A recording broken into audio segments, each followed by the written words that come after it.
লীগ চাচ্ছে এই দেশ তারাই চালাবে এবং আগামী 500 বছর পর তারা হচ্ছে গিয়ে এই দেশ শাসন করবে। সেজন্য তারা ক্ষমতাতন্ত্র কায়েম করতে চাচ্ছে, একনায়কতন্ত্র এবং অঘোষিত বাকশাল প্রতিষ্ঠা করছে। এখন এই মুহূর্তে যেটা আমরা বুঝি যে দেশে রাতারাতি কিন্তু নির্বাচন হওয়ার সম্ভাবনা নাই। আন্দোলন সংগ্রামের মধ্যে সরকার পদত্যাগ করবে এবং একটা অন্তর্বর্তীকালীন সরকার আসবে। এমনিতে নির্বাচনী পরিস্থিতি সব ঠিক থাকলে আপনি কোন আসন থেকে দাঁড়াবেন, পটুয়াখালী নাকি ঢাকা? আমি বিশেষ করে গ্রামের ছেলে, একেবারেই চরাঞ্চলের বলা চলে ধুলো বালি এবং নদী খালের বলা চলে সেই ঘোলাটে পানির মধ্যে গোসল করেছি, দৌড়ঝাঁপ করেছি। কাজে এই মাটির সাথে তো আমার একটা নারীর সম্পর্ক অন্যরকমের প্রতি ভালোবাসা আছে, যেটা আমাকে আনন্দিত করে এবং আমি আশা করি যে আমি নির্বাচনে দাঁড়ালে দলমত নির্বিশেষে ব্যাপক মানুষের সমর্থন। আসসালামু আলাইকুম, আপনারা সবাই কেমন আছেন? আশা করছি সবাই ভালো আছেন। তো আমি আপনাদের কাছে দেখাবো যদি নির্বাচনের ওই পরিবেশ তৈরি হয় তাহলে কোন আসন থেকে নির্বাচন করবেন তা অগ্রিম জানিয়ে দিলেন গণ অধিকার পরিষদের নুরুল নূর। যা শুনলে আপনারা অবাক হয়ে যাবেন। তো আজকের এই ভিডিওটি অত্যন্ত গুরুত্বপূর্ণ। তো আমি আশা করবো যে আপনারা এই সম্পূর্ণ ভিডিওটি দেখবেন, আর এই সম্পূর্ণ ভিডিওটি দেখলেই বিস্তারিত জানতে পারবেন। আর এই ভিডিওটি দেখানোর আগে আপনাদের কাছে ছোট্ট একটি রিকোয়েস্ট, আপনারা যদি চ্যানেলে নতুন হয়ে থাকেন তাহলে একটু বিস্তারিত আপডেট নিউজ সবার আগে পেতে আমার এই চ্যানেলটি সাবস্ক্রাইব করে আমার সাথেই থাকুন। আর এখন চলুন কথা না বাড়িয়ে আমরা ভিডিওটি দেখে আসি। এখন এই মুহূর্তে যেটা আমরা বুঝি যে দেশে রাতারাতি কিন্তু নির্বাচন হওয়ার সম্ভাবনা নাই।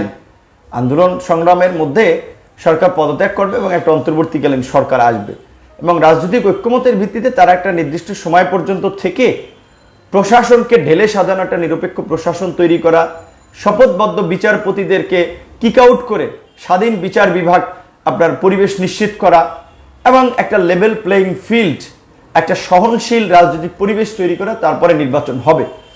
তো নতুন অন্তর্বর্তীকালীন সরকার আসলে নির্বাচন কমিশন পুনর্গঠন হবে, তখন কিন্তু আমরা নিবন্ধনও পাবো, তখন চাইলে কিন্তু আমরা নিজ নামেই নির্বাচনে অংশ নিতে পারবো। আর যদি পরিবেশ পরিস্থিতির কারণে কারোর সাথে জোট করা হয় সেটা সময়ের উপরে দেখা যাবে। সেই ক্ষেত্রে এখন আমরা তো শুরু থেকেই বলেছি যে আমি দেখবেন যে কোভিডের মধ্যে 2020 সালে যখন ডিবিসি আমার সাক্ষাৎকার নিয়েছিল আমরা রাজনৈতিক দল গঠন করার আগে, তখনই বলেছিলাম যে আগামী সংসদ নির্বাচনে 300 আসনে গণ অধিকার পরিষদের প্রার্থী থাকবে, যাদের অধিকাংশের বয়স থাকবে 50-এর নিচে। সারা বাংলাদেশের মানুষ দেখবে যে এই 40, 45, 30, 35 বছরের তরুণরা সংসদ সদস্য হিসেবে প্রার্থী হচ্ছে। সারা বাংলাদেশে একটা দল গণ অধিকার পরিষদ। আমাদের সাথে যেহেতু কিছু বয়োজ্যেষ্ঠ নাগরিকরা আছেন, বয়সে সিনিয়র হলেও তারা কাজে কর্মে তরুণ, তো সেই ক্ষেত্রে তাদের একটু বয়স বেশি হলে তারাও আমাদের বিশেষ করে নির্বাচনে থাকবেন।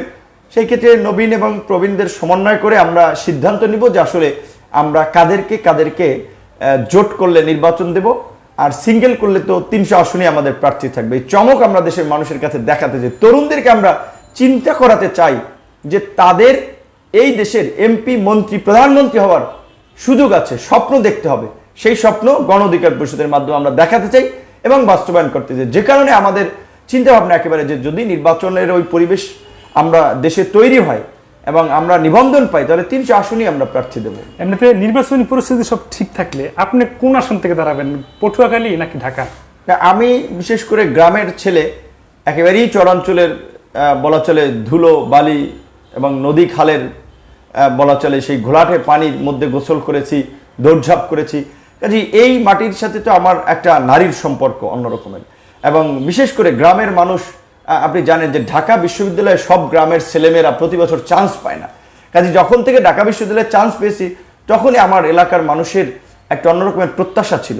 ডাকসুর ভিপি হওয়ার পরে এলাকার মানুষ দলমত নির্বিশেষে আমার সাথে ঢাকা আসলে দেখা করে, দোয়া করে, অফিসে আসে, অন্য দলের নেতারাও। তো সেই দিক থেকে আমি মনে করি যে এলাকাটা হচ্ছে জয়লাভ করার ক্ষেত্রে আমার জন্য খুব সহজ হবে। অন্যান্য জায়গায় সুযোগ আছে কিন্তু এলাকাটা আমি প্রাধান্য দিচ্ছি। পটুয়াখালী 3, যেটা গলাচিপা 10 মিনা উপজেলা নিয়ে গঠিত এবং ওইখানে আবার আরেকটা সুবিধা আছে, আওয়ামী লীগ বিএনপির কোনো হেভিওয়েট ক্যান্ডিডেটও নাই। যারা আছে তারা খুবই দুর্বল, কারণ তারা দলের মধ্যেও দুর্বল এবং তাদের ওই রকমের সামাজিক অবস্থান বা ইমেজও, সামাজিক এবং রাজনৈতিক ইমেজও নাই। বর্তমান যে এমপি তিনি মামুর কোঠায় এমপি হয়েছেন, তার মামু এই শেখ হাসিনার দালালি করে গতবার একটা ভোট ডাকাতির নির্বাচন করেছে, সেই পুরস্কার হিসেবে আমি যতদূর জানি যে নির্বাচন কমিশন 3-4 জনকে মনোনয়ন দিয়েছিলেন, শেখ হাসিনার সাথে কথা বলে এই বাইগনে এলাকা থেকে দাঁড়িয়েছে। আর বিএনপির ওইভাবে আগের যিনি ক্যান্ডিডেট ছিলেন নির্বাচন করেছেন তিনি মারা গিয়েছেন, এবং বিএনপির 3-4 জন ক্যান্ডিডেট, তো সব মিলিয়ে অন্য দলের মধ্যে অভ্যন্তরীণ কোন্দল, একাধিক প্রার্থী এবং তাদের একটা বিশৃঙ্খল অবস্থা, সেই দিক থেকে আমার একটা ভালো অবস্থান আছে যে ওই দলের মধ্যে লোকেরাও আমার সাথে যোগাযোগ করে এবং আমার প্রতি তাদের একটা সহানুভূতি ভালোবাসা আছে, যেটা আমাকে আনন্দিত করে। এবং আমি আশা করি যে আমি নির্বাচনে দাঁড়ালে দলমত নির্বিশেষে ব্যাপক মানুষের সমর্থন পাবো, যেটা ঢাকা বিশ্ববিদ্যালয়ে ডাকসু নির্বাচনে দেখিয়েছিলাম যে ছাত্রলীগের রুদ্ধদ্বার পরিবেশের মধ্যেও ছাত্রলীগের সভাপতিকে হারিয়ে 11,000 ভোট পেয়েছিলাম। তো আশা করি এমপি নির্বাচন করে এলাকা থেকে এই ধরনের একটা বড় ধরনের ব্যবধানে জয়লাভ করতে পারবো ইনশাল্লাহ। 14 বছর ধরে গণ অধিকার পরিষদ রাজপথে ছিল না, কোটা সংস্কার আন্দোলনের মধ্য দিয়ে আমাদের এই পরিষদের পথ চলা।